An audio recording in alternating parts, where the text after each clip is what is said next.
Bonjour tout le monde, Alexandre Boulris, député de Rosemont-la-Petite-Patrie.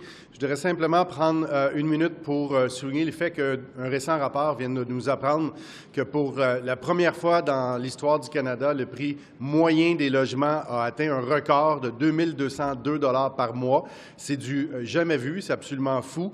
À Montréal, pour un 4,5, c'est rendu 2 300 $ et on ne parle même pas de Toronto ou Vancouver où là, ça dépasse les 3 000 $. Alors, c'est bien la preuve que la stratégie en matière de logement des libéraux depuis 2017, c'est un échec. Ça ne fonctionne pas. On aurait dû beaucoup plus tôt miser sur le logement hors marché, les coopératives, le logement social, le logement communautaire, étudiant.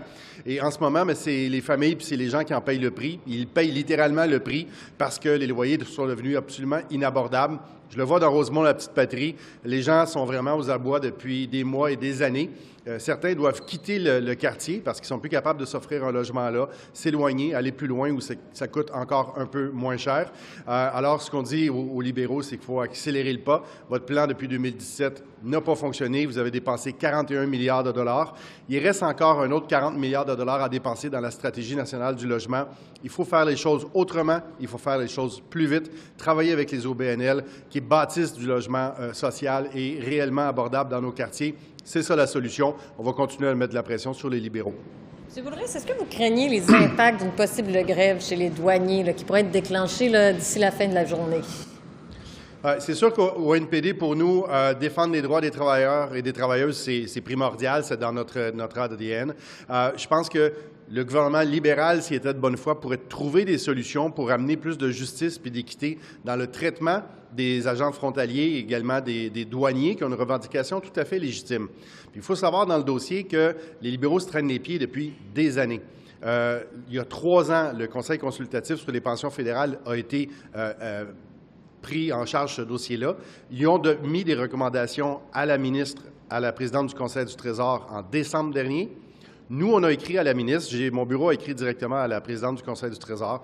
Elle nous a répondu à peu près à la mi-mai dernier en disant qu'elle avait reçu les recommandations puis qu'elle les examinait.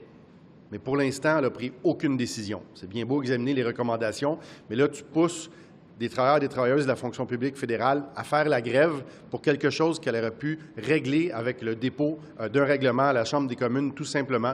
Alors, il va y avoir des risques, il va y avoir des perturbations, mais il faut comprendre que si les libéraux avaient voulu éviter la grève, ils auraient agi bien avant. Et encore une fois, ils se traînent les pieds dans ce dossier-là, puis ça va avoir des impacts sur les voyageurs, entre autres, puis sur nos frontières. Yeah. So, yes. For the NDP, we defend the workers' rights to exert pressure on their employer. This time it's the federal government. But the Liberals are dragging their feet on that issue since 3 years. And even the committee that was looking at this file of equity for pension for those groups made recommendations to the Treasury Board last December. My office wrote to the president of the Treasury Board, and she answered in May that she was having those recommendations and looking at them. But she did nothing. She made no decision, tabled no legislation, and now what we have is a possible strike in the coming hours that will, have some impacts for travelers and our frontiers. But, it's the responsibility of Anita Anand. She could avoid this strike, but she didn't act, and now maybe Canadians will pay the price for that. It is a simple issue of fairness about pensions for those two groups. It's not difficult to solve. Il y a le régime de retraite, mais il y a aussi des choses qui sont réclamées, comme par exemple du télétravail pour les douaniers, des salaires pour équivaloir ceux de la GRC. Quand on parle, entre autres, de télétravail, c'est pas un peu étrange comme demande de la part des douaniers? Écoutez, pour nous, on est en contact avec les organisations syndicales, avec la FPC depuis des mois dans ce dossier-là. On a posé des questions en Chambre pour qu'on trouve un règlement avant d'arriver à la grève. Ce n'est pas notre rôle de rentrer dans les détails de toutes les recommandations puis les demandes syndicales. Ce qu'on dit, nous, c'est que la plupart sont légitimes. L'équité en matière d'accès aux pensions avec le collègue de la GRC puis des services correctionnels nous semble tout à fait logique. Et c'est au gouvernement d'agir pour trouver un règlement, trouver une solution pour éviter une perturbation des frontières puis des aéroports. M. Boulris, les représentants du syndicat sont venus ici environ un mois. M. Heller le disait, on va se servir de ces négociations-là avec les agents frontaliers pour justement nos demandes pour le télétravail pour les employés ici à Ottawa.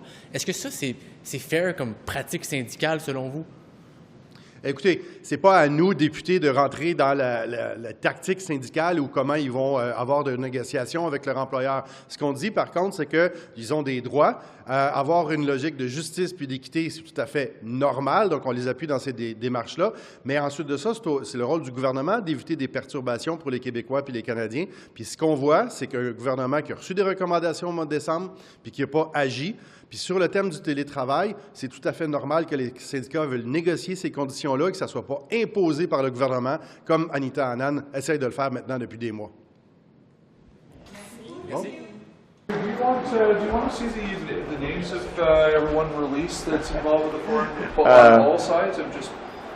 I think that was answered comprehensively by the government today. And do you want to, going into the next election, are you concerned that someone may be running for one of the parties that has this foreign interference problem?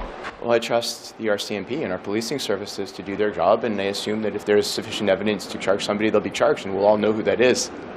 Have a great day. Are you concerned in the next election that some Canadian MPs and some candidates will have foreign interference and no one will know who they are, and yet they're running? The proper authorities will be dealing with that. You know, it's not up to Parliament to be dealing with that. So you got CSIS, you got the RCMP. If there's any charges, they'll be charged. And if they're charged, then it'll become public. And sometimes things don't get to the level of charges in Canada. That you're halfway there, but you don't get a full charge. Halfway there. Publicly name a bunch of names for people being halfway there. I think that's not right. Thank you.